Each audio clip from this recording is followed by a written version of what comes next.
السلام عليكم ورحمة الله وبركاته.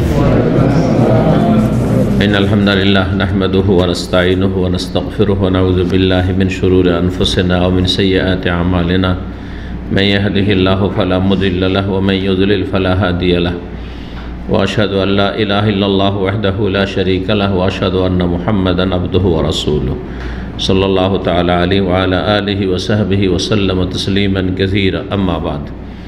সম্মানিত দিনী ভাতৃমণ্ডলী, আল্লাহ রাব্বুল আলামিনের প্রশংসা এবং প্রিয় নবী সাল্লাল্লাহু আলাইহি সাল্লামের উপর সালাত ও সালামের পর আজ 18ই মুহররম 1444 হিজরি মোতাবেক 16ই আগস্ট 2022 আমাদের ধারাবাহিক সাপ্তাহিক আলোচনা প্রতি মঙ্গলবারে এই বছরের হচ্ছে সংক্ষিপ্ত জাদুল মাদ প্রসিদ্ধ কিতাব ইমাম ইবনুল কাইয়িম রাহিমাহুল্লাহ তার কিতাবের সংক্ষিপ্ত করেছেন একটি ছোট্ট খণ্ডে ইমাম শাইখুল ইসলাম মুহাম্মদ ইবনে আব্দুল ওয়াহাব রাহিমাহুমুল্লাহ জামিয়ান। আমাদের আলোচনা শুরু থেকে 5টি পর্ব হয়েছে। আজকে পর্ব নম্বর 6। বিষয়বস্তু সালাতের ওপরই চলে আসছে। রাসূলুল্লাহ সাল্লাল্লাহু আলাইহি ওয়াসাল্লামের আদর্শ, সালাতের ক্ষেত্রে রাসূলুল্লাহ সাল্লাল্লাহু আলাইহি ওয়াসাল্লামের আদর্শ। জাদুল মাদের বিষয়বস্তু হচ্ছে নবী সাল্লাল্লাহু আলাইহি ওয়াসাল্লামের ইবাদত বন্দেগীর ক্ষেত্রে আদর্শ, পবিত্রতা থেকে শুরু করে এখন সালাত, আর তারপরে অন্যান্য বিষয়গুলি যাকাত, সাদাকা, সিয়াম, হজ, এসবগুলি আসবে ইনশাআল্লাহ। আল্লাহ পুরা করার তৌফিক দান করেন। তো আজকে যে বিষয়টি আলোচনা হবে সেটা হচ্ছে সেজদার পরের বিষয়, সেজদা থেকে উঠে বসা। এর আগে সেজদা সম্পর্কে রাসূলুল্লাহ সাল্লাল্লাহু আলাইহি ওয়াসাল্লামের আদর্শ, সেজদার ক্ষেত্রে রাসূলুল্লাহ আদর্শ পর্ব নম্বর 5 আলোচনা হয়েছে, এবং সেজদার পদ্ধতি আর সেজদাতে যেসব দোয়া, জিকির ইত্যাদি রয়েছে সেসব নিয়ে আলোচনা হয়েছে।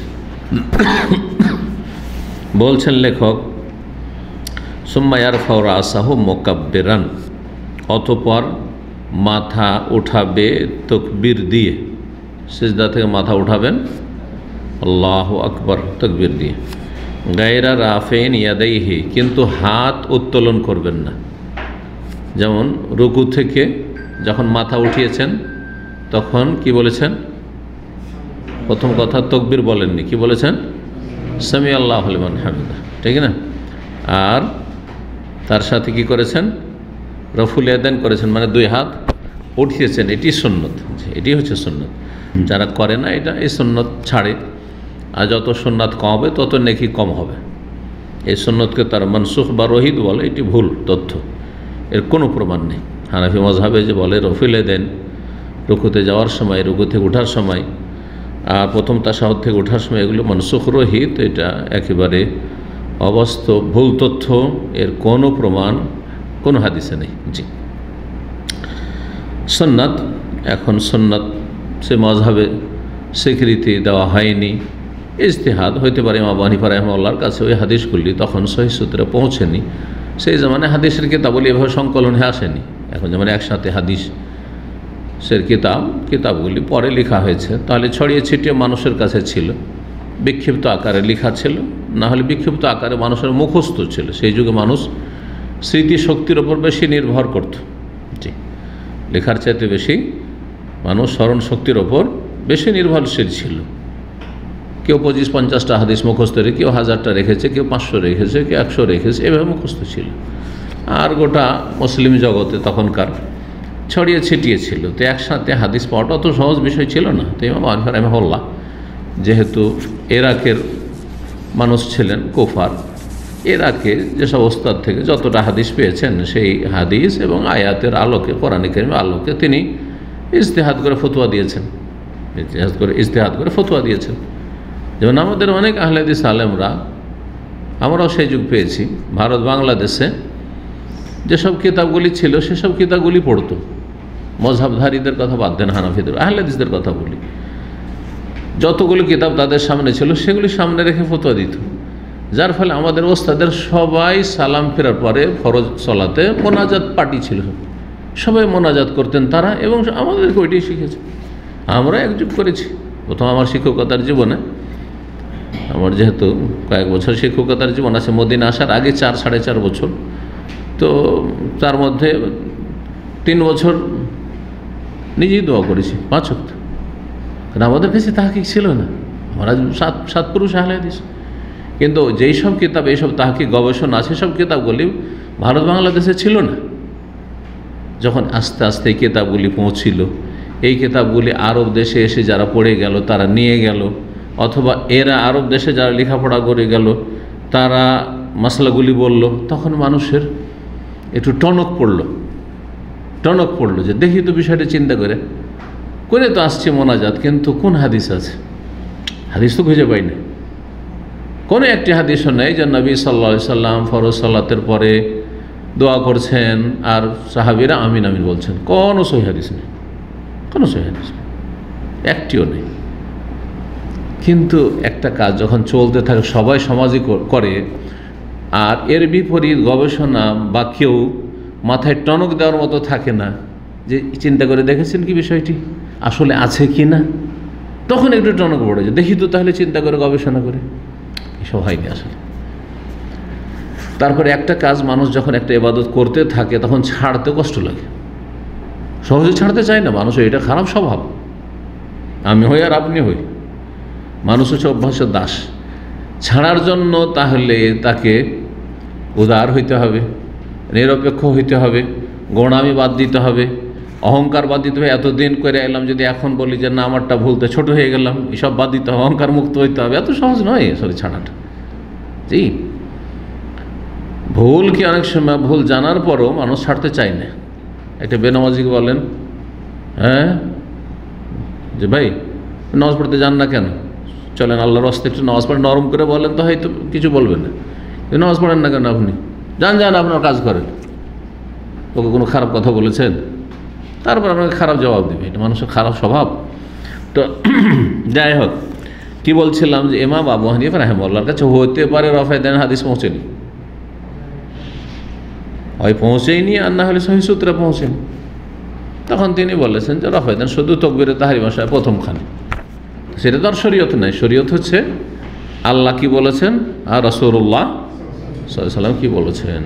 হাদিস যখন পরে সহিহ হাদিস পাওয়া গেল, অনেক হাদিস, যে নবী সাল্লাল্লাহু আলাইহি ওয়াসাল্লাম 4 জায়গায় রফুল ইয়াদান করেছেন, শুধু এক জায়গায় নয়, তো 4 জায়গায় করবেন আপনি। তো বলছেন যে সেজদা থেকে উঠতেন তাকবীর বলে, কিন্তু 2 হাত উঠাতেন না, 2 হাত উঠাতেন না। সহিহ বুখারী মুসলিমের হাদিস দ্বারা প্রমাণিত এই বিষয়গুলি। তারপর বলছে সুম্মা ইয়াজলিসু মুফতারিশান, সেজদা থেকে উঠে যে বসবেন, তো বসার ধরনটা কেমন, নিয়মটা কেমন? বলছেন যে বসতেন পা বিছিয়ে। মুফতারিশান এই ফার্শ থেকে, ফার্শ মানে কি? বিছানা। ফার্শ মানে হচ্ছে বিছানা, পা বিছিয়ে বসতেন।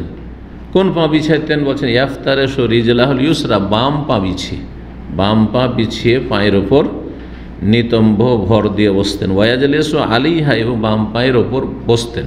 আশা করি বুঝতে পারছেন, দেখাবার কোনো প্রয়োজন নেই, এরকম করে বসেন সাধারণত প্রথম তাশাহুদে বিশেষ করে। ওয়ায়ানসিবুল ইয়ুমনা, ডানটাকে কি করতেন? ডানটাকে কি করেন? খাড়া রাখতেন। নাসাব ইয়ানসিব মানে দাঁড় করে রাখা, দাঁড় করে রাখতেন। হাদিস, বিভিন্ন হাদিস রয়েছে। আল্লামা আলবানী রাহিমাহুল্লাহ তাআলা প্রসিদ্ধ কিতাব তার সিফাতুস সালাতিন নবী সাল্লাল্লাহু আলাইহি ওয়াসাল্লাম, এগুলো নিয়ে আসছেন 118 পৃষ্ঠায়। তাহলে এটা হলো, এখনও কিন্তু তাশাহুদে যায়নি, 2 সিজদার মাঝখানের বসার কথা চলছে কিন্তু, হ্যাঁ ভুল করবেন, তাই না? 2 সিজদার মাঝখানে যে বসবেন, বাম পা বিছিয়ে ওতে ভর দিয়ে আর ডান পা দাঁড় করে। তাহলে বোঝা গেল যে যারা তাড়াহুড়া করে সিজদা করে বা সালাত আদায় করে, পাগুলোকে দাঁড় করে রাখে একটা সিজদা করে, আর তারপরে আবার সিজদা চলে যায়, এটা সুন্নতের খেলাফ। এভাবে চলবে না, বসতে হবে। ওয়াদাউ ইয়াদাইহি আলা ফাখিদাইহি, যখন বসবেন 2 সিজদার মাঝখানে 2টো হাত কোথায় থাকবে? বলছেন 2 রানের ওপর, 2 রান অরুর ওপর থাকবে। ওয়াজআলু হাদ্দা মিরফাকাইহি আলা ফাখিদাইহি, আচ্ছা, হাত যে রাখবেন, তো হাত রাখা তো বিভিন্ন লোক বিভিন্ন রকম করে রাখে। হাতটা যখন রাখবেন, হাত তো রানের ওপর রাখলেন এইভাবে, ঠিক আছে, এইভাবে রানের উপর রাখলেন। এই কনুই যেটা মেরফাক, কনুইয়ের শেষ ভাগ, এই যে কনুই কোথায় শেষ হচ্ছে, এখানে এই যে হাড্ডির জোড়, হ্যাঁ, এই কনুর শেষ ভাগটা এইরকম করে রাখবেন, হ্যাঁ, নাকি এইরকম করে রাখবেন? কোনটা রাখবেন? এরকম করে? হ্যাঁ, কোথায় রাখতে হবে? রানের শেষ ভাগে, রানের শেষ দিকে, রানের হাঁটুর কাছে যে রান, হাঁটুর পরে যে রান শুরু হলো ওখানে থাকবে দু হাত, আর আপনার কনুইয়ের শেষ ভাগটা কোথায় থাকবে? রানের যে ওপর দিক রয়েছে সেখানে। তাই বলছেন ওয়াজ আলু হাদ্দা মিরফাকাইহি, আর দুই কনুইয়ের সীমানাকে করবে আলা ফাখিদাইহি, দুই কনুইয়ের সীমানাকে রাখবে কোথায়? আলা ফাখিদাইহি, মানে করবে আর কি, রেখে দেবে না, করবে, রাখবে কোথায়? আলা ফাখিদাইহি, দুই রানের ওপর। তাহলে এইভাবে রাখবে না, অনেকে এই করছেন না, এরকম করে না। ওয়াতারফা ইয়াদি আলা রুকবাতাইহি, আর দুই হাতের অগ্রভাগ, এই যে হাতের অগ্রভাগ, দুই হাতের অগ্রভাগ হবে কোথায়? আলা রুকবাতাইহি, দুই হাঁটুর ওপর, হাঁটু থেকে নিচে নামিয়ে দেবেন না, রান থেকে নিয়ে হাঁটু পর্যন্ত। এই হাদিসগুলি মুসনাদ আহমদে আছে, আবু দাউদে আছে, নাসাইতে আছে। আল্লামা আলবানী সহিহ আবু দাউদ হাদিসগুলিকে সহিহ বলেছেন। তারপরে কি করবো? কাম্বাজা ইসনাইন মিন আসাবেহি, এই দুই সিজদার মাঝখানের বৈঠককে দুটো আঙ্গুলকে মোড়াবেন। এটার নাম কি? হ্যাঁ, না, এটা কনিষ্ঠ, এটা হচ্ছে অনামিকা। নাম জানা আছে? হ্যাঁ, অধিকাংশ লোক বাংলাতে নাম জানেন না, তো অন্য ভাষায় আর কি জানেন। ফিনস্তের আর বিনস্তের, কনিষ্ঠা ছোট আর অনামিকা, এই দুটোকে কি করবেন? মোড়াবেন, দুটোকে মোড়ার পরে কি করতে হবে? ও হালাকাতান, আর গোলাকার করবেন, হালাকা বানাবেন। হালাকা মানে গোলাকার করা, এই যে গোলাকার। মধ্যমা আর বৃদ্ধাঙ্গুলি দিয়ে কি করবেন? গোলাকার, দুটো মোড়ালেন, আর মধ্যম যে আঙ্গুলটা আছে আর বৃদ্ধাঙ্গুলি দুটো দিয়ে গোল করলেন, এইরকম হালাকা তৈরি করলেন। আর এইটা কী করতে হবে? তাশাহুদের, এটা দাঁড়িয়ে থাকবে, এইটা এরকম থাকবে, খোলা থাকবে। সুম্মা রাফা ইসবাহু ইয়াদউ বিহা, তারপরে আঙ্গুলকে উঠাবেন। এই আঙ্গুল মানে এখন একটি তো আঙ্গুল বেঁচেছে, দুটো তো মড়িয়ে নিলেন আর দুটো দিয়ে গোলাকার বানালেন, তাহলে বাঁচলো একটা, এই যে শাহাদাতের আঙ্গুল যেটা, এর নাম আরবিতে প্রাচীন যুগে সাব্বাবা ছিল। ইসলাম আসার পরে এর নাম শাহাদাতের আঙ্গুল করা হয়েছে, কারণ এই দিয়ে তখন শাহাদাত, আশহাদু আল্লা ইলাহা ইল্লাল্লাহ আশহাদু আন্না মুহাম্মাদুর রাসূলুল্লাহ, হ্যাঁ, সেজন্য এর নাম শাহাদাতের আঙ্গুল হয়েছে। আমরা এর দ্বারা সাক্ষ্য প্রদান করি, নেকির কাজ করি। আর আরবরা এর নাম সাব্বাবা কেন রেখেছিল? সাব্বা ইয়াসুব্বু, গাল দিত, সেজন্য কারোর সাথে যদি লড়াই হইতো, দেখবো রে, দেখবো তোকে, হ্যাঁ, বুঝবি তুই, হ্যাঁ, চিনিস সবখানে এইটা। কেউ অন্য আঙ্গুল দিয়ে কিছু করেন না, কিন্তু তো এই আঙ্গুল দিয়ে খারাপ কাজ করতো, সেজন্য তারা নাম রেখেছিল খারাপ। সাব্বা ইয়াসুব্বু মানে গাল দেওয়া, হ্যাঁ, ওয়ালা তাসুব্বুল্লাযী ইয়াদউনা মিন দুনিল্লাহ, আল্লাহ বলছেন কোরআনে, যারা আল্লাহ ছাড়া অন্যকে ডাকে, অন্যের উপাসনা করে, দেবদেবীর, মাজারের, গাল দিও না। হ্যাঁ, যেসব মাজার পূজা হচ্ছে তাদের গাল দিবেন না। এমনকি তারা জড় ধরাও যদি থাকে, ধরেন এমন মাজার যে চেনেন যে ওই মাজারে যাকে দাফন করা আছে ও জড়টা বেনামাজি, বেদিন ছিল, নাপাক হয়ে থাকতো, আর তাকে দাফন করে আল্লাহর ওলি বানিয়ে দেওয়া হয়েছে, তারপর ওকে গাল দিয়েন না। কারণ ওকে যদি গাল দেন তাহলে কি করবে? ভালো মানুষকে তারা গাল দিবে রিয়াকশানে। দেবী, হ্যাঁ, লাতু জামানাত, লক্ষ্মী সরস্বতী না, গাল দেবেন, নিষেধ। কারণ অজ্ঞতাবশত তারা তোমাদের যে হক রব, হ্যাঁ, রব্বে করিম, তাকে গাল দিবে তারা। সুব্বুল্লাহ আদওয়ান বেগাইর ইলম, শত্রুতাবশত, হ্যাঁ, আর প্রতিক্রিয়ামূলক অজ্ঞতার কারণে তারা কি করবে? আল্লাহকে গাল দেবে। তোমার কারণে আল্লাহ গাল খেল। এই জন্য ঝগড়া করতে গিয়ে মানুষ যে কি করে? গাল দেয় না। গাল দিলেন হয়তো আপনি একরা গাল, আপনি দোহরা গাল খেলেন, বুঝলেন? একরা আর দোহরা মানে হয়তো আপনি শুধু ওই লোকটাকে গাল দিলেন, আপনার বাপ মা তুলে 14 গোষ্ঠী তুলে গাল দিল, তো আপনার কারণে আপনার বাপ মা কেন গাল খাবে? তারা যদি এই কাজটা না করতেন, আপনার বাপ আপনার দোষে গাল খেলো, গাল না দিলে গাল খেত না, ঝগড়া না করলে গাল খেত না। সুতরাং এইসব ক্ষেত্র থেকে বেঁচে থাকতে হবে, এইসব জায়গা থেকে বেঁচে থাকতে হবে। তো বলছেন যে কি করতেন, তারপর এই আঙ্গুলটাকে কি করতেন, উঠাইতেন, রাফা উঠাইতেন, তাহলে উঠাইতে হবে এরকম না। ইয়াদু বিহা কি করতেন, সেটা দিয়ে দোয়া করতেন। দোয়া করা যেমন জবান দেওয়া হয়, হ্যাঁ, তেমন কথার দ্বারা, তেমনই অঙ্গ প্রত্যঙ্গ দিয়ে দোয়া করা, এটা দিয়েও দোয়া করা।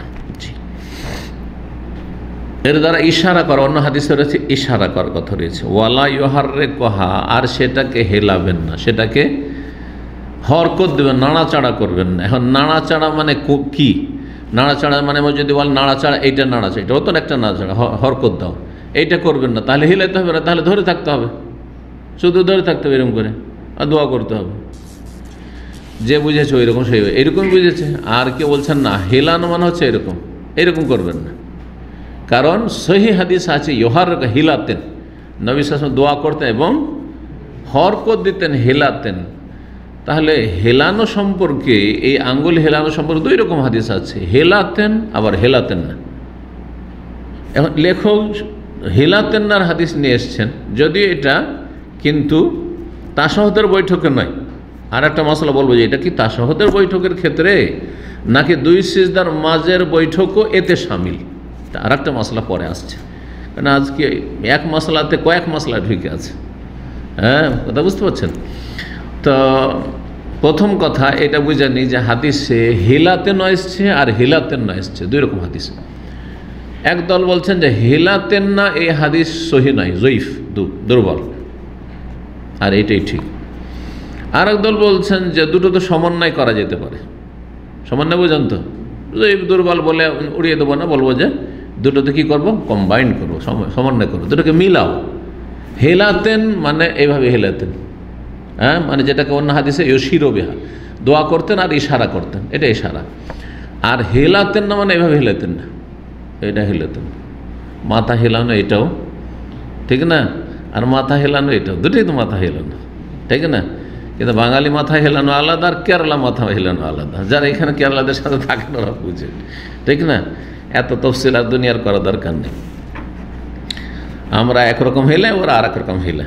জি, তো হেলাতেন না আর হেলাতেন দুটোতে সমন্বয় করেন, অথবা হেলাতেন নার হাদিস জয়ীফ। 4 নম্বরে টিকায় লিখছেন এই জন্য যে হেলাতেন না, এই মর্মে মুসনাদ আহমদে, আবু দাউদে, নাসাইতে হাদিস রয়েছে ওয়াইল বিন হুজুর থেকে। কিন্তু জাদুল মাদে যে হাদিস নিয়ে আসা হয়েছে সেটা ইউহার রে কোহা, হেলাতেন নবী সাল্লাল্লাহু আলাইহি ওয়াসাল্লাম, হরকত দিতেন। একই শব্দ লা একটাতে এসে আর একটাতে লা নেই। হাকাজা কাল ওয়াইল হুজরিন রাদিয়াল্লাহু আনহু সাল্লাল্লাহু আলাইহি ওয়াসাল্লাম, নবী সাল্লাল্লাহু আলাইহি ওয়াসাল্লাম থেকে ওয়াইল হুজুর রাদিয়াল্লাহু তাআলা এইভাবে বর্ণনা করেছেন যে নবী সাল্লাল্লাহু আলাইহি ওয়াসাল্লাম হিলাতেন, শাহদে বসে, বৈঠকে বসে হিলাতেন। আবু দাউদের হাদিস আব্দুল্লাহ বিন জুবাইর থেকে রয়েছে, তাতে রয়েছে আন্না কানা ইউশিরু বিইসবাইহি, নবী সাল্লাল্লাহু আলাইহি ওয়াসাল্লাম আঙ্গুল দিয়ে ইশারা করতেন। এদা দা, যখন দোয়া করতেন তো ইশারা, এটা ইশারা, আর ওইটাকে হেলানো বলা যেতে পারে। ওয়ালা ইউহাররিকু, আর হেলাতেন না, হেলাতেন এভাবে হেলাতেন না, এটাও সামান্য। আবার কেউ বলছেন ফাহাজিহি জিয়াদাতু ফি সিহাতি নাযরুন, এই যে ইশারা করতেন এটা তো সহিহ হাদিস, কিন্তু ওয়ালা ইউহার তাতে পারে হেলাতেন না, এটা সহি কিনা এতে আপত্তি রয়েছে, মানে দুর্বল। জি, এতটাই যথেষ্ট। ইশারা করতে মানে এভাবে ইশারা করতেন। সহি মুসলিমে লম্বা হাদিস রয়েছে মর্মে, তাতে অতিরিক্ত কথা নেই। কেন সহি না এটা? কারণ সহি মুসলিমে ইশারার কথা আছে, কিন্তু হেলাতেন না এটা নেই। ওয়ালা ইউহারকে কথাটি নেই, পক্ষান্তরে আবু দাউদে আছে। জি, তো এক হাদিসে সহি মুসলিম বেশি সহি মুসলিম হাদিসে যখন নেই অতিরিক্ত, আর এতে আছে, তার মানে ওইটা অতিরিক্ত, কোনো বর্ণনাকারী হয়তো ভুল করে বাড়িয়ে দিয়েছে, এটা হতে পারে।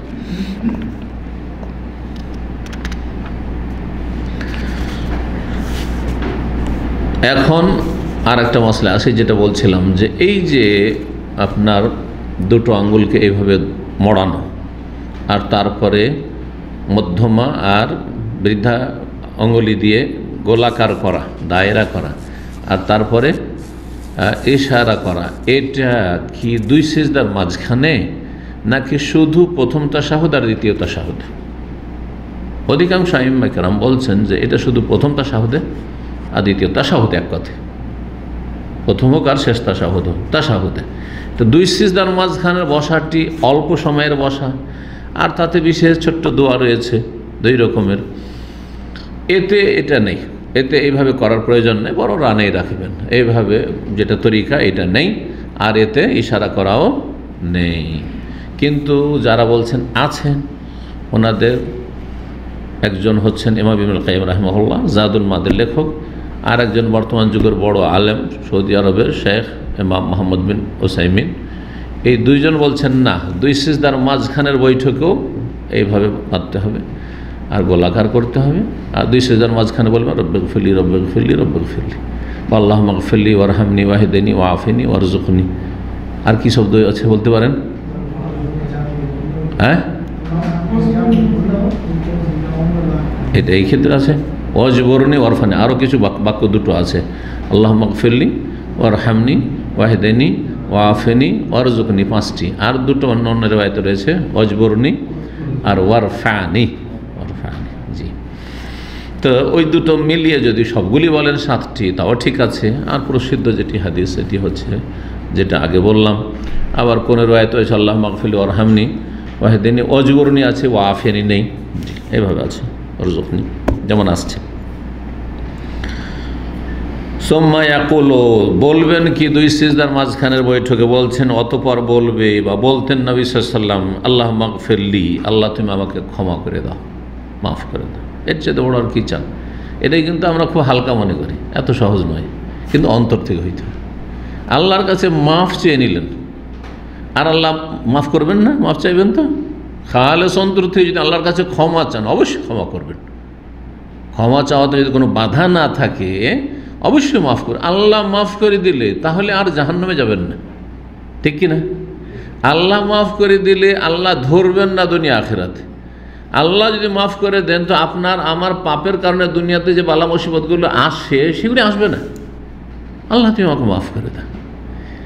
এই জন্য সবচেয়ে হালকা দোয়া মনে হয় আজকাল মুসলিম সমাজে এটাকে মনে করা, আল্লাহ মাগফিরলি, আল্লাহ মাফ করে দেন, আস্তাগফিরুল্লাহ। মনে হচ্ছে হালকা, না হালকা নয়। আপনি হালকা মনে করেছেন, এই জন্য আপনার ইস্তেগফার হালকা হয়ে গেছে। কিন্তু আপনি এটাকে যদি ভারী মনে করেন যে আমি অনেক গুরুত্বপূর্ণ দোয়া করছি, আমার লাইফে ক্ষমা পেয়ে যাওয়া বিশাল। আপনি আপনার কোম্পানি থেকে ফাইনাল এক্সিটে যাচ্ছেন, এনওসি লাগবে, জানেন তো এনওসি, বুঝেন তো, নো অবজেকশন সার্টিফিকেট। কোনো রকমের কোম্পানি কোনো রকম দাবি দেওয়া আপত্তি নেই, যাও, তোমার ওপর কোনো আপত্তি নেই। এটা কি কম কথা নাকি? কোনো আপত্তি নেই। পক্ষান্তরে অনেক আছে আপনার সঙ্গী, হ্যাঁ, যাদের এনওসি দিচ্ছে না, না তোমার এই সমস্যা আছে, এই সমস্যা আছে, এই পেমেন্ট করো, এই করো, এত টাকা এই করেছো তুমি, এত টাকা তোমার এখানে আছে, হেসা আছে, আলহামদুলিল্লাহ নিরাপদ চলে গেলেন আপনি। আল্লাহ যদি মাফ করে এনওসি, জান্নাতে যাওয়ার জন্য এনওসির সার্টিফিকেট, আল্লাহু আকবার। জি, আল্লাহ মাগফিরলি, আল্লাহ আমাকে মাফ করে দাও, ওয়ারহামনি, আল্লাহ রহম করো। মাফ পেয়ে গেলেন, তারপরে অতিরিক্ত লাগবে, আল্লাহ রহম করো। আল্লাহ যার রহম করবেন তাকে আল্লাহ অসহায় ছেড়ে দেবেন না। আল্লাহ যার রহমত করে, রহমত ছাড়া জান্নাত পাওয়া যাবে না। আপনি রহমত পেয়ে গেছেন, জান্নাত পাবেন ইনশাআল্লাহ। কোনো ব্যক্তি আল্লাহ রহমত ছাড়া জান্নাতে যাবে না। মাগফিরাত পেয়ে গেলেন, ক্ষমাও পেয়ে গেলেন, রহমতও পেয়ে গেলেন, কিন্তু খালেস অন্তর ইখলাসের সাথে দোয়া করতে হবে। দোয়া কবুলে যেন কোনো রকম বাধা না থাকে। ওয়াজবরনি, আমার ঘাটতিগুলো পূরণ করে দাও। জবর মানে হচ্ছে হ্যাঁ কি করা? ঘাটতি পূরণ করা। জি, এখান থেকে আল জবর বোঝা গেছে। জবর আর নকস একে বলা, আপনার কি বলে ম্যাথে যে একটা ইয়ে আছে না, ভগ্নাংশ।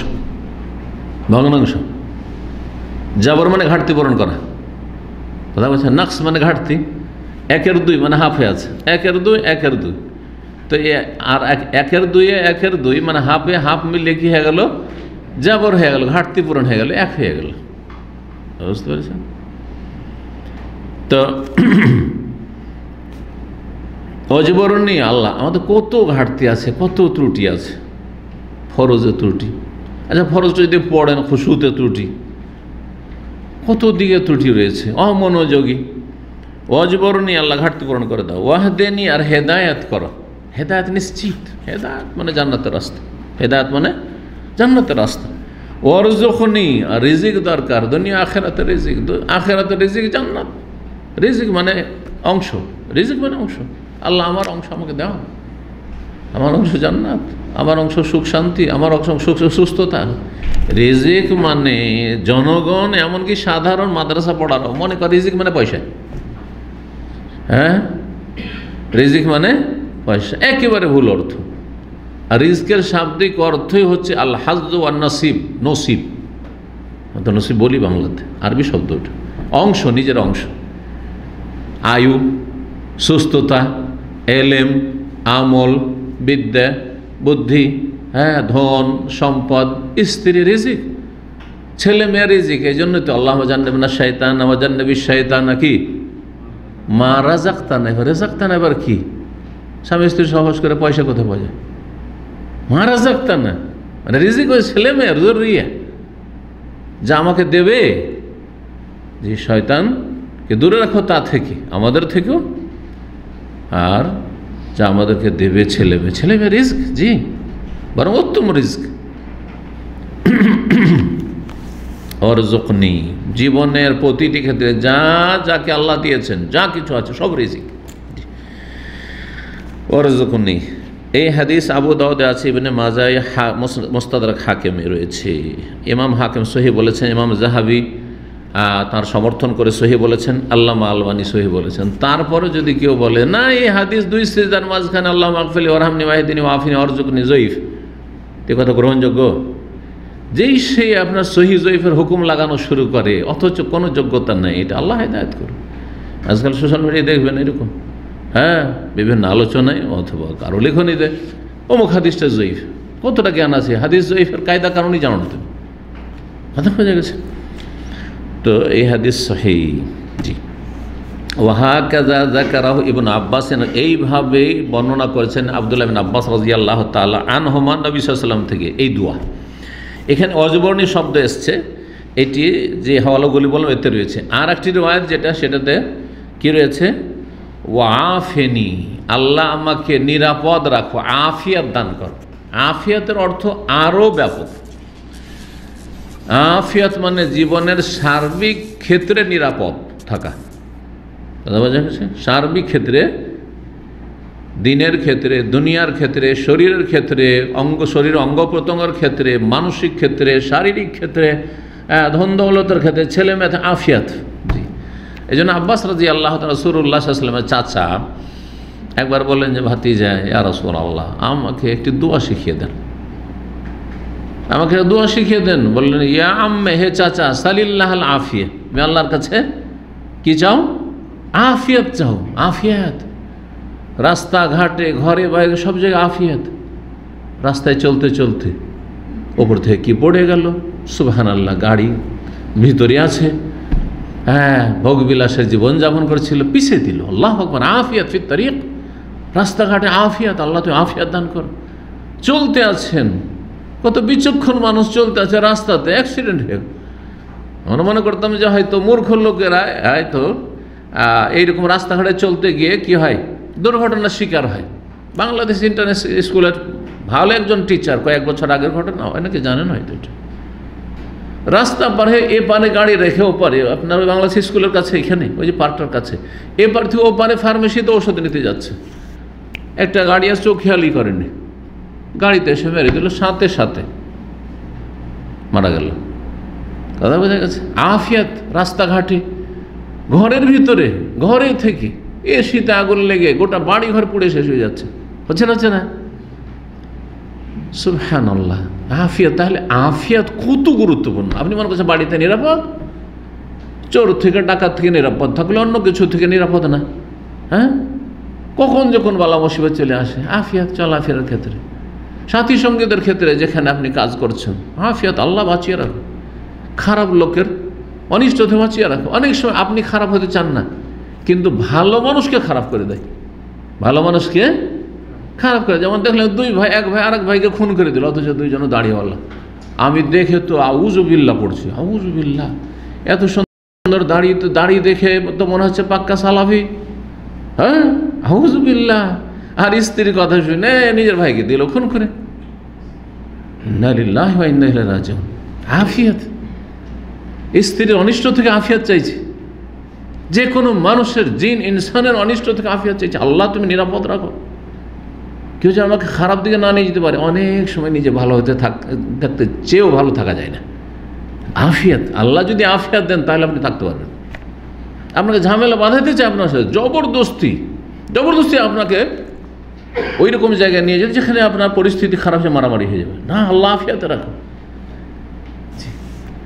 এই দোয়াগুলি অত্যন্ত গুরুত্বপূর্ণ দোয়া, কিন্তু ওই মন মানসিকতা নিয়ে দোয়া করতে হবে। আল্লাহ আমি কারো খারাপ করব না, কেউ যেন আমার খারাপ না করতে পারে, কেউ যেন আমার খারাপ না করতে পারে। আফিয়াত, আল্লাহ হেফাজত করুন। ওয়ারফানি মানে আল্লাহ আমাকে ওপরে উঠাও। সবাই ওপরে উঠতে চায়, জান্নাতে ওপরে উঠতে চায়, নেকির ক্ষেত্রে ওপরে উঠতে চায় একজন ভালো মানুষ। দুনিয়া তো কেউ ওপরে উঠতে চায় না। হ্যাঁ, পার্থক্য যে যারা পেট পূজারি শুধু পয়সা দিয়ে ওপরে উঠতে চায়, হ্যাঁ, গাড়ি বাড়ির নারী তাদের ফিকির, আর একজন জ্ঞানী মানুষ এগুলোর সুখ শান্তি চায়, কিন্তু এক নম্বরে ঈমান আমলে জান্নাতে আল্লাহ রাব্বুর কাছে ওপরে উঠতে। ওরফানি, আল্লাহ ওপরে উঠাও, ওপরে মর্যাদা দাও। আম্বিয়া সিদ্দিকিন শুহাদা সলিহিনদের সাথে, ভালোদের সাথে আল্লাহ ওপরে উঠাও। আর তারপরে ইলম দাও, আল্লাহ ইলমের ক্ষেত্রে ওপরে উঠান, ইলমের ক্ষেত্রে আল্লাহ ওপরে উঠাও। জি, দাওয়াতের ক্ষেত্রে আল্লাহ ওপরে উঠাও আমাকে। ওরফানি, অত্যন্ত ব্যাপক দোয়াগুলি, কথা ছোট ছোট। আল্লাহ মাগফিরলি ওয়ারহামনি ওয়াহদিনি ওয়াআফনি ওয়ারযুকনি ওয়াজবরনি ওয়ারফানি।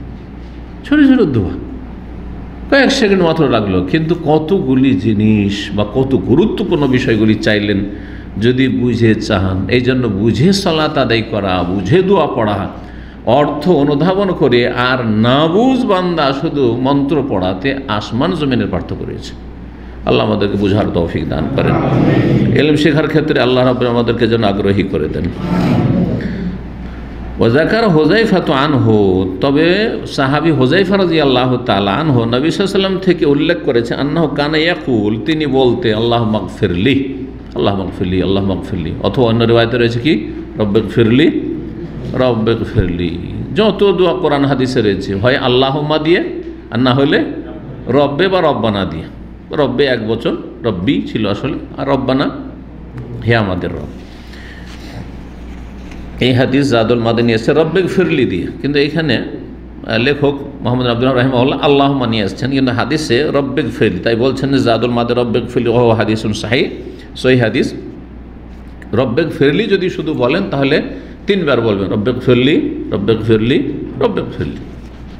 আর উত্তম হচ্ছে যে কোনো দোয়া 3 বার করা, উত্তম হচ্ছে যে কোনো দোয়া 3 বার করা। নবী সাল্লাল্লাহু আলাইহি ওয়াসাল্লাম দা সালাসান, যখন দোয়া করতেন 3 বার করে দোয়া করতেন। জি, আর সালাম দেওয়ার সময় 3 বার করতেন।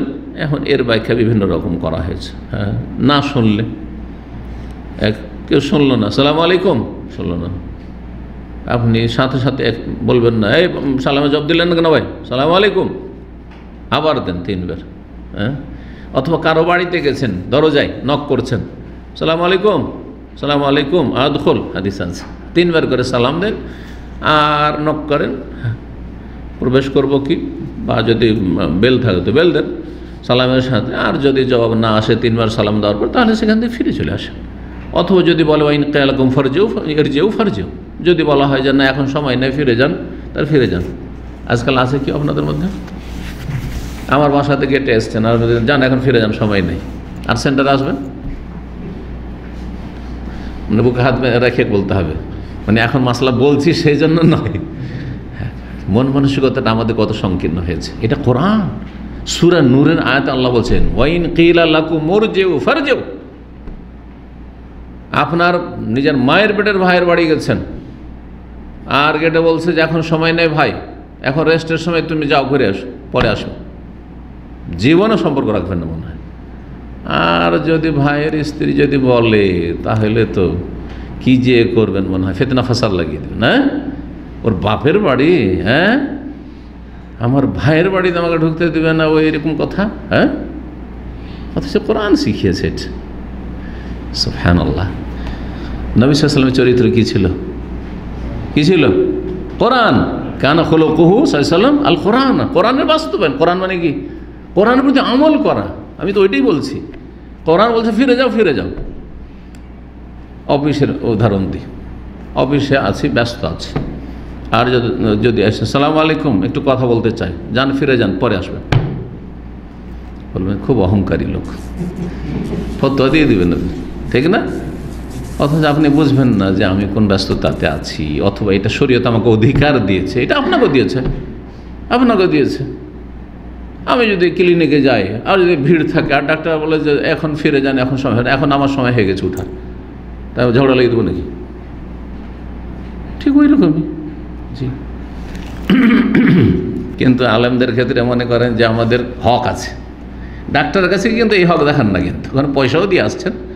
হ্যাঁ, আর তারপরে যদি বলে না না ফিরে যান, কালকে আসবেন, এখন সময় নেই, সোজা হয়ে আসবেন, কারণ শরীরটা সুস্থ করতে হবে। কিন্তু ইমানটা সুস্থ করতে হবে, এলেম শিখতে হবে, আর শিরক কুফর থেকে বাঁচতে হবে, অজ্ঞতা দূর করা ফরজ। সুতরাং শেখ যদি বলে যান এখন ফিরে যান, পরে আসবেন, না, জীবনেও যাব না, শিখে আর না শিখে জাহিল হয়ে মরবো, কথা বোঝা গেছে। নবী সাল্লাল্লাহু আলাইহি ওয়াসাল্লাম রব্বেক ফিরলিও বলেছেন, এটাও বর্ণিত হয়েছে। জি, এটি আবু দাউদে, নাসাই, ইবনে মাজাহ, মুস্তাদরাক হাকিমে রয়েছে। আল্লামা আলবানী ইরওয়াউল গালিল সহিহ বলেছেন। সুম্মা ইয়ানহাজু, তারপরে দাঁড়াতেন নবী সাল্লাল্লাহু আলাইহি ওয়াসাল্লাম। জি, 2 সিজদা করার পরে কি করতেন? প্রথম রাকাতে তাহলে 2 সিজদা করে দাঁড়াতেন। এখন দাঁড়াবেন যখন, দ্বিতীয় সিজদা করলেন, তারপরে কি একটা হালকা বৈঠক করবেন? যেই বৈঠকের নাম কে জানে? জালসা ইস্তিরাহা। জালসা মানে বৈঠক, জালাসা ইয়াজলিসু থেকে জালসাতান, আর ইস্তিরাহা মানে তো বুঝেন, কারণ এখানে ইস্তিরাহা মানে কমিউনিটি হল, বুঝেন না? ইস্তিরাহা বুঝেন না? এখানে বিয়ে শাদী যে কমিউনিটি হল থাকে ইস্তিরাহা বলা হয়। ইস্তিরাহা মানে বিশ্রামাগার আসলে। এই জন্য যে কোনো বিশ্রামাগার যে থাকে বাস স্ট্যান্ডে অথবা যে কোনো জায়গায়, এগুলোকে ইস্তিরাহা, রাহাতুন থেকে, রাহাতুন মানে আরাম, আর ইস্তিরাহা মানে আরাম তলবের জন্য যা তৈরি করা হয়েছে, যদিও মাসদার শব্দটি কিন্তু ওই অর্থেই। তো জালসা ইস্তিরাহা সহিহ বুখারীর হাদিস দ্বারা প্রমাণিত। জি, প্রথম রাকাতে। আর তৃতীয় রাকাতে যখন উঠবেন তখন একটা হালকা বৈঠক দেবেন, কিন্তু সেই বৈঠকে কোনো জিকির দোয়া নেই, বসবেন আর তারপরে উঠে যাবেন। জি, কিন্তু ইমাম আহমদ বিন হাম্বলের মতে, মানে হাম্বলি মজহাবে, আর ইমাম আবু হানিফা রাহিমাহুল্লাহ তার মতে, মানে দুটো মজহাবে, তাহলে 4 মজহাবের মধ্যে 2টো মজহাবে, হানাফি মজহাবে আর হাম্বলি মজহাবে এই জালসা ইস্তিরাহাত নেই। কি করতে হবে? দ্বিতীয় সেজদা করে সাথে সাথে পায়ে ভর দিয়ে উঠে যেতে হবে। এইটাই বলছেন এখানে লেখক শাইখুল ইসলাম আহমদ বিন আব্দুল্লাহ রাহিমাহুল্লাহ, যেহেতু বংশগত হাম্বলি মজহাবের ছিলেন। জি, আহলে হাদিসদের মতো তিনি লা মজহাবি ছিলেন না, কারণ আমাদেরকে লা মজহাবিরা গাল দেয় না হানাফিরা, আর শুধু আমাদেরকে গাল দেয় না, কাকে গাল দেয়? মোহাম্মদ আব্দুল্লাহকে গাল দেয় যে তিনি ওয়াহাবি লা মজহাবি ছিলেন। তিনি তো লা মজহাবি ছিলেন না, তিনি হাম্বলি মজহাব, ফিকহি মাসলায় তিনি হাম্বলি মজহাবের অনুসারী ছিলেন। আকিদায় তিনি সালাফি আকিদা মানহাজের অনুসারী, যেমন হানাবেলা আর যেমন আহলে হাদিস সালাফিরা। কিন্তু সাধারণত ফিকহি মাসলা মাসাইলে তিনি হাম্বলি একজন আলেম ছিলেন, তার বাবা হাম্বলি বড় ফাকিহ ছিলেন, এবং তিনি হাম্বলি মজহাবেই লালিত পালিত হয়েছেন। যদিও ধরেন কিছু মাসলা মাসাইলে ভিন্ন মত থাকতে পারে, কিন্তু মূলত তিনি হাম্বলি মজহাবের ছিলেন। যখন মোহাম্মদ আব্দুল্লাহ রাহিমাহুল্লাহ হাম্বলি মজহাবে ছিলেন, তাহলে তার সম্পর্কে বেদাতপন্থী ভারতের যারা, তারা এবং ব্রিটিশরা যে বলছেন নতুন ধর্ম সে নিয়ে এসছে। কোথায় নতুন ধর্ম নিয়ে আসলো? নতুন মজহাবও নিয়ে আসেন। বেদাতি হানাফিরা লিখেছে মোহাম্মদ আব্দুল্লাহ রাহিমাহুল্লাহ সম্পর্কে এসেছে পঞ্চম মজহাব নিয়ে এসছে। কোথায় পঞ্চম মজহাব? তো হাম্বলি মজহাবেরই লোক, তো কোথায় পঞ্চম মজহাব নিয়ে আসলো? কথা বুঝতে পারছেন কি না? তাহলে এই তহমত বা অপবাদ একেবারে ডাহা, মিথ্যা। মোহাম্মদ আব্দুল্লাহ রাহিমাহুল্লাহ কোন নতুন ধর্ম নিয়ে এসছেন বা নতুন মজহাব নিয়ে এসছেন, বরং 4 মজহাবের প্রসিদ্ধ যে মজহাব হাম্বলি মজহাব, যেটি সুন্নাহর সবচেয়ে কাছাকাছি মজহাব, কারণ ইমাম আহমদ বিন হাম্বল সর্বশেষ ইমাম এবং তিনি সবচেয়ে বড় মুহাদ্দিস। তার বিশাল মুসনাদ আহমদ হাদিসের কিতাব, 30,000 বেশি হাদিস। তো তিনি সেই মজহাবের অনুসারী ছিলেন, কিন্তু অন্ধ মোকাল্লেদ ছিলেন না, মজহাবের ফিকহ মাসাইল ফলো করতেন। তো যেহেতু হাম্বলি মজহাবে কি রয়েছে বললাম, জালসা ইস্তেরাহাত নেই, এই ইস্তেরাহার বৈঠকটা নেই, উঠে যেতে হবে। তাই বলছেন যে তারপরে নবী সাল্লাল্লাহু আলাইহি ওয়াসাল্লাম উঠে যেতেন বা উঠে যাবে আলা সুদুরে কাদমাইহি, দুই পায়ে এবং দুই হাঁটুতে ভর দিয়ে, দুই পায়ে আর দুই হাঁটুতে ভর দিয়ে সাথে সাথে উঠে যাবে। হ্যাঁ, একজন দেখাইতে পারবে এখানে? দোলা টোলা নেই, আলাস তাড়াতাড়ি ঘুমাচ্ছে। এ আল্লাহ, যে ঘুমাচ্ছে ওকে জাগিয়ে দেন, আশেপাশে দেখেন। এই যে ওই যে পায়ের এড়িতে ভর দিয়ে আর হাঁটুতে ভর দিয়ে কি করলেন? উঠে গেলেন। এইটা হচ্ছে হাম্বলি মজহাব আর এটা হচ্ছে হানাফি মজহাব। আর আরেকটা যেটা শাফি মজহাব আর আহলে হাদিস সালাফিদের মত। হ্যাঁ, যেটা সিজদার পরে এই যে একটু বসে হ্যাঁ, তারপরে ঠিক ওঠার সময় আগে হাত উঠাবে না আগে রান উঠাবে, এটা আর এক মশলা। বলছেন মওতামেদান আলা ফাখিদাইহি, রানের ওপর ভর দিয়ে উঠে যাবে, রানের ওপর ভর দিয়ে উঠে যাবে। তার রানের ওপর তাহলে হাত দুটো থাকবে আর রানে ভর দিয়ে উঠে যাবে, যেটা বয়স্ক লোকের জন্য বা মোটা লোকের জন্য কষ্টকর। কথা বোঝা গেছে? এটা তরিকা। এই মতটিও হানাফি মজহাবের মত, আর এই মতটি হচ্ছে হাম্বলি মত। আর এই মতটি ইমাম ইবনুল কাইয়িম সালাফি আলেমদের মধ্যে ইমাম ইবনুল কাইয়িম রাহিমাহুল্লাহর মত, যে নামার সময় মানে সেজদা যাওয়ার সময় কি করবে? আগে, এর আগে পড়িয়েছি কিন্তু, সেজদা যাওয়ার সময় আগে কি রাখবে? ওরা কি বলছে? হানাফি মজহাব আর হাম্বলি মজহাব কি বলছে? হাঁটু রাখবে। আর ওঠার সময় পরে হাঁটু, আগে রাখলো হাঁটু, আর ওঠার সময় কি করবে? আগে হাঁটু উঠিয়ে নেবে। আগে রেখেছিল, আগে হাঁটু উঠিয়ে নেবে। হ্যাঁ না, আগে হাঁটু উঠে গেছে, হাঁটুতে ভর দিয়ে উঠবে। আগে গেল হাঁটু, হাঁটু আগে গেল, আর ওঠার সময়ও পরে হাঁটু উঠলো, আগে হাতটা রানের ওপর উঠে থাকবে। এটা পক্ষান্তরে শাফি মজহাব আর আহলে হাদিসদের মত হচ্ছে যাওয়ার ক্ষেত্রে, সেজদায় যাওয়ার ক্ষেত্রে যে আগে কি যাবে? হাত যাবে, হাত আগে গেল, আর তাহলে হাঁটু পরে মাটিতে নামলো। আর ওঠার সময় আগে হাত গেছে আর পরে হাত উঠবে, এর একবার উল্টো, পরে হাতে ভর দিয়ে, হাঁটুতে ভর দিয়ে নয়, তাহলে কিসে? হাতে ভর দিয়ে উঠবে। জি, হাদিস দুই রকম আছে, কিন্তু এই ক্ষেত্রে কোনটি উত্তম, কোনটি বেশি শক্তিশালী, এই নিয়ে ইখতিলাফ। বোঝা গেছে?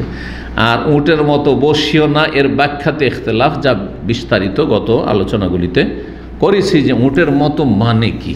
জি, উটের হাঁটু, উটের হাঁটু কোথায় আছে? হ্যাঁ, সামনের পায়ে আছে।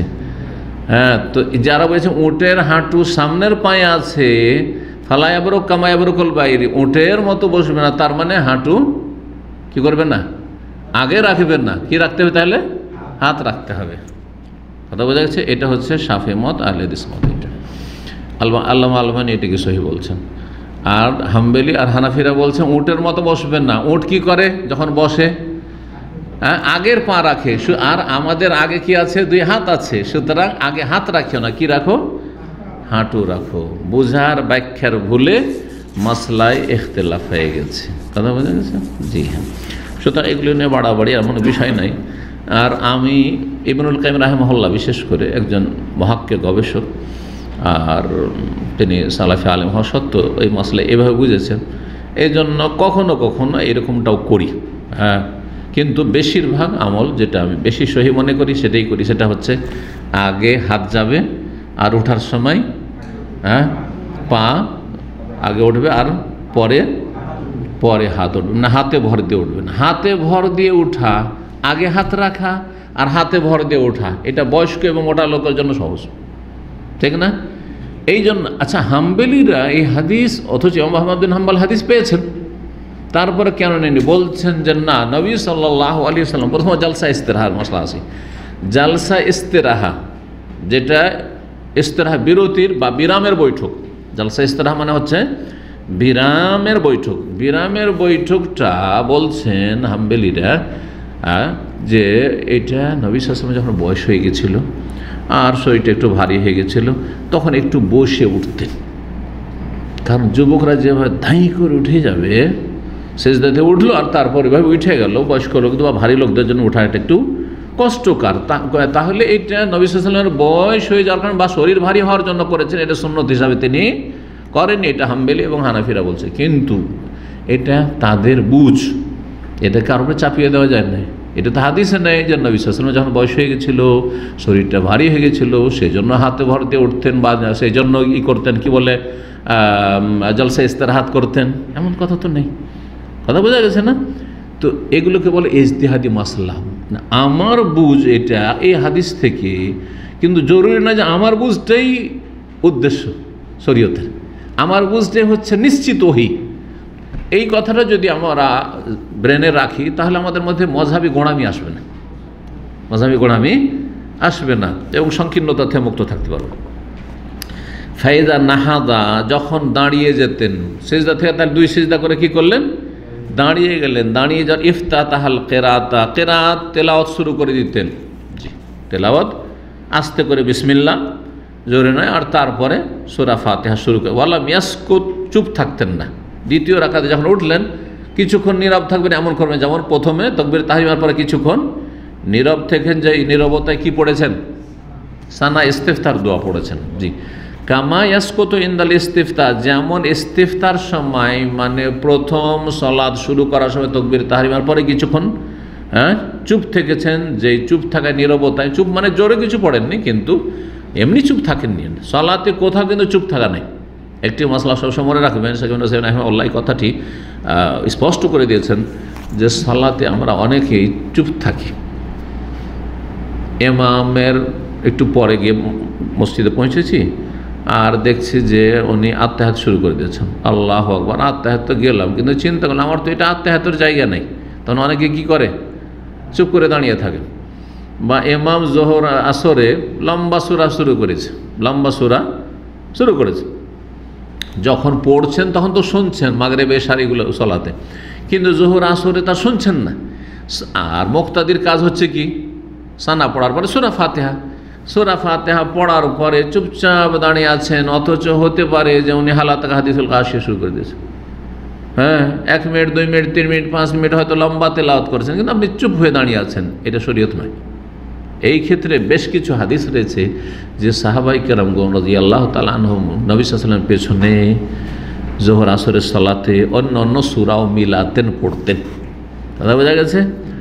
এটাই হচ্ছে ঠিক। তাতে হবে কি যে আপনি কোনো একটা কিছুতে ইবাদতে মশগুল থাকলেন আর শুধু চুপ থাকলেন, এতে অন্যমনস্ক হবেন, হ্যাঁ, তাইতে শয়তান সুযোগ পাবে।